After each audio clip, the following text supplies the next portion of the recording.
The Myt-Roller is great for working almost any muscle, but I particularly like it for the front of your quad and up into your hip flexor and along the side of your thigh. So when getting into position for the Myt-Roller, the best way to target the area or the muscle you want to work is to put that leg long and to rest your weight down onto the Myt-Roller.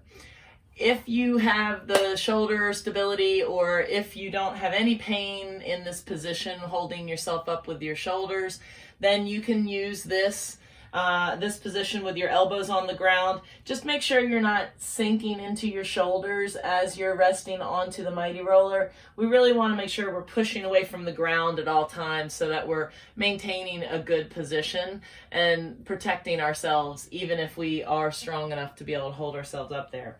So all I want to do is try and let my weight settle into the Myt-Rollers and do just a little bit of rolling for about 6 inches below my hip bone, and then just rolling right back up to my hip bone. I don't want to go above my hip bone on this action, just trying to release and find any tender points.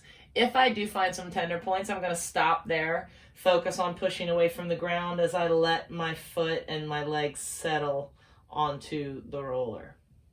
If I want to use one hand to just turn my body just a little bit, that's going to kind of grind my hip down onto the roller in a different way, and that's a good way to get after that muscle.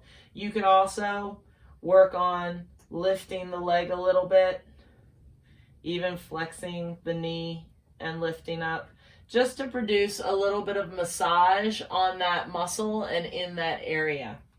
If we're looking to try and get the side of our hip, then I'm going to show you on the other side. We're going to do the same thing as before.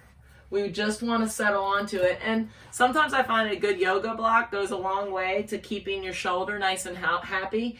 On the front of my hip, I could have rested my ribs onto this yoga block, but I'm going to do it on my side just so I can put a little bit less pressure down onto these balls, because this can be pretty tender.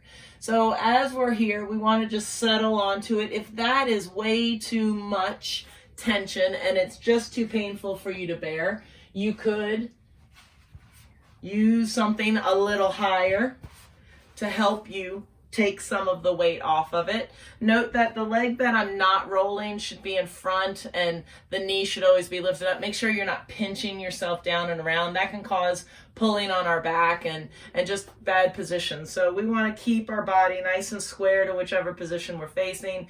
We can again use these blocks to support myself so my arm's not working quite so hard, and just spending that time trying to release on those rollers. Now, I could move it like I just did with my hand, or I can just lift my blocks, shift them down a little bit, and roll onto a new area. I want to go all the way down to my hip bone on these, but as I get closer to my hip bone, I might find that I can't be on both of them, but if I put the block a little lower to my hip, that'll offer me some support as well. So same rule applies. Make sure whenever you're in these positions where you're on an elbow, keep yourself pushed away from the ground, protect your shoulder, protect your neck. Make sure you're using this area more than you feel it in this area as you're releasing. And that's a great way to go after your IT band, just staying still. But once you feel like you've figured out how to release and you're not terrorizing yourself with pain, then we just want to do a little bit of rolling front to back with our body, keeping everything nice and together. We never want to just twist our lower body or twist our upper body, because then we're going to be having some rotation through our spine. But if we roll our hips and our shoulders in the direction together, that will be a much better position on your spine, and it'll give you a much better effect from the good release techniques that you're trying. So enjoy your Myt-Rollers, and remember to keep breathing through whatever release you're working on, because if you can't breathe, then you're just holding on to your tension. We want to release the tension.